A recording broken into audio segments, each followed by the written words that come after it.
Hey guys, welcome back to the channel.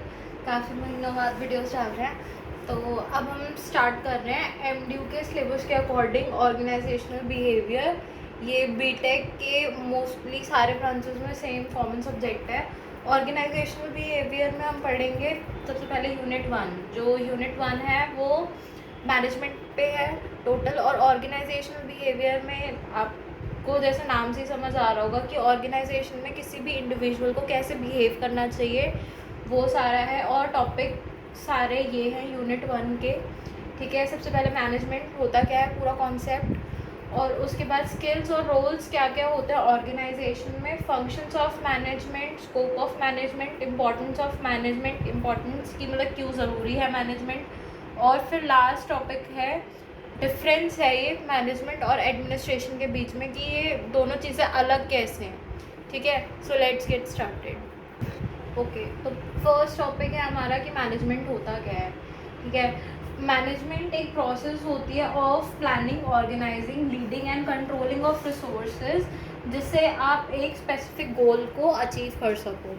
This is the define of management. उसके बाद हम यहाँ पे की फंक्शंस देखते हैं। की फंक्शंस जो मैंने टॉपिक पहले लिखा था, फंक्शंस ऑफ मैनेजमेंट, वो यही रहेगा। इसमें सबसे पहले आते हैं एक ना लूपिंग प्रोसेस होती है जो स्टार्ट होती है आपकी प्लानिंग से।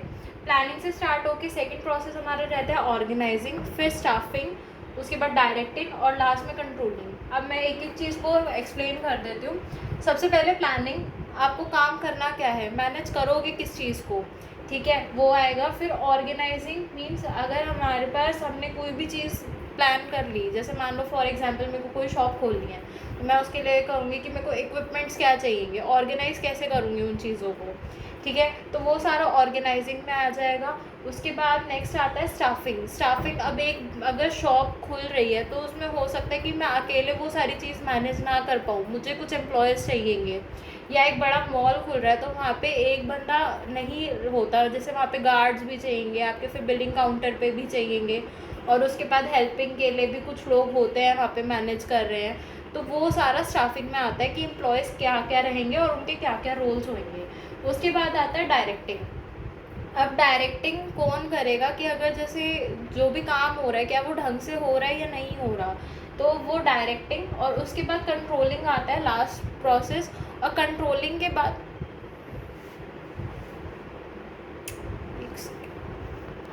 सॉरी गाइज, वो थोड़ा कैमरा का प्लेसमेंट ठीक नहीं था। ओके, तो कंट्रोलिंग में बता रही थी, कंट्रोलिंग में आता है कि डायरेक्टिंग होने के बाद चीज़ों को कैसे कंट्रोल करा जाएगा।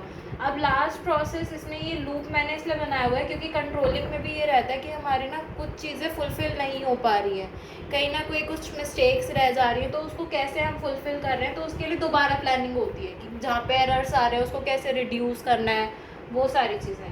ठीक है, फिर आता है नेचर। नेचर ऑफ प्लानिंग में ये रहता है कि ये यूनिवर्सल प्रोसेस है।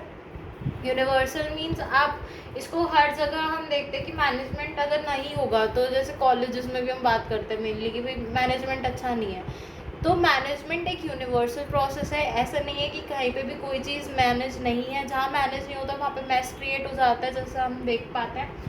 उसके बाद डायनेमिक है और मल्टी डायमेंशनल है।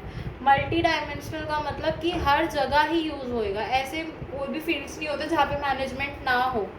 ठीक है, उसके बाद आता है कॉन्टिन्यूस प्रोसेस है, ये एक लूप जैसे चल रहा था, कॉन्टिन्यूस प्रोसेस है, मैनेजमेंट कभी ख़त्म नहीं होता। ठीक है, उसके बाद इनटैंजिबल, यहाँ पे एक वर्ड लिखा हुआ है, इनटैंजिबल का मतलब होता है इनविजिबल, या जो दिख ना पाए आपको। मतलब हम मैनेजमेंट ठीक है, हम मतलब कर पाते हैं, बट ये तो नहीं है ना कि आप उसको देख पा रहे हो, जैसे आपकी फीलिंग्स है वो इंटेंजिबल होती हैं, तो वो रहता है। और उसके बाद डिसीजन मेकिंग में आता है कि मैनेजमेंट यूज़ किस लिए कर रहे हैं, for mainly for decision making. Okay, तो ये सारा मैनेजमेंट का ओवरव्यू था। अब आगे देखते हैं और चीज़ें। नेक्स्ट टॉपिक है हमारा स्किल्स जो भी रिक्वायर्ड रहती है एक ऑर्गेनाइजेशन में, कि अगर आपको कोई हायर कर रहा है तो वो किस लिए करेंगे। सबसे पहले आते हैं टेक्निकल स्किल्स जो मैनेजमेंट में रिक्वायर्ड रहती हैं, और फिर ह्यूमन स्किल्स कि आप ह्यूमनली मतलब एज अ ह्यूमन आप कितने ज़्यादा स्ट्रॉन्ग हो, वो सब। ठीक है, नेक्स्ट रहता है फिर सॉफ्ट स्किल्स। सॉफ्ट स्किल्स में सबसे पहले आता है हमारा लीडरशिप, कि आप में लीडरशिप की क्वालिटीज़ हैं, कि आप पंचुअल हो, अगर आपको किसी भी टीम का लीडर बना दिया जाए तो क्या आप उनको मैनेज कर पाओगे हर चीज़ को। वो सारी लीडरशिप क्वालिटीज़ रहती है। और उसके बाद यहाँ पे EI लिखा है। EI होता है इमोशनल इंटेलिजेंस। इमोशनल इंटेलिजेंस का मतलब है कि आप अपने इमोशंस को कितना अच्छे से और आपका अपने इमोशंस पे कितना कंट्रोल है। ऐसा तो नहीं कि किसी ने अगर डांट दिया तो अरे नहीं अब हम नहीं काम करेंगे, तो वो नहीं होना चाहिए कि इमोशनल भी आपको स्टेबल रहना चाहिए। नेक्स्ट आता है कम्युनिकेशन स्किल्स। कम्युनिकेशन स्किल्स में बेसिकली ये होता है कि आप किसी से किस तरह से कम्युनिकेट कर रहे हो। मतलब आप अगर आपके सीनियर्स हैं तो उनसे ऐसे तो नहीं गंदी वे में बात नहीं कर रहे हो या कैजुअली तो बात नहीं कर रहे हो। सो ये सारा आता है। उसके बाद आता है टीम वर्क कि हम टीम वर्क अगर हमें किसी भी टीम में कोई काम अलॉट कर दिया जाए तो क्या हम अच्छे से कर रहे हैं या नहीं कर रहे हैं, वो सारी चीज़ें आपकी सॉफ्ट स्किल्स में आती हैं। और उसके बाद हार्ड स्किल्स में मैंने यहाँ पे 2 ही चीज़ें लिखी हैं, IT एंड डिजिटल। और उसके बाद डेटा एनालिसिस। डेटा एनालिसिस मतलब आपके पास नॉलेज कितना है, क्या आपको अगर कोई काम कर दिया जाए, ये तो नहीं कि सिर्फ लिख दिया, आप एक्चुअल में वो काम कर ही नहीं पा रहे हो, तो वो सारा आता है हार्ड स्किल्स में कि आपके पास कितना नॉलेज है। अगर आपको कोई भी काम दे दिया तो आप उसको कितनी अच्छे से एफिशिएंटली कर सकते हो। हार्ड स्किल्स में बेसिकली कि आपके पास कितना नॉलेज, वो आप कितने अच्छे से चीज़ों को रिप्रेजेंट कर सकते हो, वो सारी चीज़ें आ जाती हैं। नेक्स्ट चीज़ आती है हमारे पास, जो नेक्स्ट टॉपिक है which is roles in organization, की एक ऑर्गेनाइजेशन में क्या क्या रोल्स हो सकते हैं। ठीक है, तो सबसे पहले है फिगर हेड। फिगर हेड का मतलब है कि जो आपका ऑर्गेनाइजेशन को रिप्रेजेंट कर रहा है। ठीक है, उसमें या तो बॉस हो सकता है या कोई मैनेजर हो सकता है किसी भी ऑर्गेनाइजेशन का, जो कि आपका रिप्रेजेंट कर रहा है किसी भी ऑर्गेनाइजेशन को, या फिर फाउंडर हो सकता है इसमें। उसके बाद आता है लीडर। अगर कोई भी टीम है तो उसमें कोई लीडर क्या है, जो जैसे अगर कोई HR हो गया या फिर आपका मैनेजर हो गया तो वो लीडर पोस्ट पे आ सकते हैं। नेक्स्ट आता है मॉनिटर। मॉनिटर पे ये होता है कि अगर जितने भी एम्प्लॉयज़ हैं उनको जो भी काम दिया गया है क्या वो ढंग से कर रहे हैं या नहीं कर रहे हैं। ठीक है, तो वो होता है। उसके बाद आता है spokesperson. Spokesperson is the person who represents the organization और ऑर्गेनाइजेशन के बिहाफ पे, जो कि आउटसाइडर से कम्युनिकेट करते हैं। मतलब जैसे अगर मान लो कोई ऑर्गेनाइजेशन में आ रहा है, या हम एक उसकी बात कर लेते हैं किसी किसी भी ऑर्गेनाइजेशन की बात कर लेते हैं जहाँ पे एक कस्टमर केयर है। ठीक है, तो जो आपकी बाहर के लोगों की जो भी बातें रिसॉल्व करेगा, वो उनसे आउटसाइडर्स को जो डील करता है उसको स्पोक्स पर्सन बोला जाता है। फिर एंटरप्रेन्योर होता है जो कि पर्सन होता है जो इनोवेट करता है और ड्राइव करता है चेंजेस को। मतलब इनोवेशंस, उसके पास कोई नया आइडिया होगा या नया आइडिया नहीं तो जो भी चीज़ चल रही है उसमें और नई इनोवेशंस डालना उस सबको, और कैसे वो चीज़ें होंगी वो सब। फिर नेक्स्ट आता है डिस्टर्बेंस हैंडलर। मान लो किसी भी ऑर्गेनाइजेशन में किसी चीज़ की वजह से डिस्टर्बेंस हो रही है या 2 एम्प्लॉयज़ के बीच में कन्फ्लिक्ट हो गया किसी भी चीज़ को लेके, तो उस चीज़ को जो हैंडल करता है उसको डिस्टर्बेंस हैंडलर बोलते हैं। नेक्स्ट होता है resource allocator. Resource allocator is the person who provides you with all the resources. मतलब जो भी आपको रिसोर्सेज चाहिए, मान लो वाईफाई ढंग से काम नहीं कर रहा है तो उसके ऑल्टरनेटिव में जो भी होगा वो सारी जो चीज़ें प्रोवाइड करेगा वो रिसोर्स एलोकेटर होता है। ठीक है, नेक्स्ट टॉपिक आता है हमारे पास स्कोप ऑफ मैनेजमेंट की। मैनेजमेंट के क्या क्या स्कोप रहते हैं। सबसे पहला रहता है फंक्शनल स्कोप। फंक्शनल स्कोप में आता है जो मैंने पहले ही स्टार्टिंग में चीज़ें बताई थी ना, लूप बताया था पूरा, प्लानिंग, ऑर्गेनाइजिंग और आपका स्टाफिंग, फिर डायरेक्टिंग और लास्ट में कंट्रोलिंग। तो वो फंक्शनल स्कोप में आता है सारी चीज़ें कि आप उसको अगर सारी चीज़ों को ढंग से मैनेज कर रहे हो तो क्या क्या हमारे पास रहते हैं। नेक्स्ट आते हैं area of management. Area of management में आता है ह्यूमन रिसोर्स मैनेजमेंट, जो HR का सारी चीज़ें होती हैं वो यहाँ पे आती हैं। उसके बाद नेक्स्ट आता है financial management. Financial management means finances को मैनेज करना। ठीक है, और फिर आता है टेक्नोलॉजी मैनेजमेंट। मीन्स जो भी टेक्नोलॉजी है वो सारा जैसे इम्प्रूव होता जा रहा है तो उसके साथ साथ हम भी इम्प्रूव हो रहे हैं, या हमारी जो टेक्नोलॉजी हमारे पास ऑलरेडी है, अगर नई टेक्नोलॉजी आ रही है तो क्या वो टाइम टू टाइम अपग्रेड हो रही है या नहीं हो रही है।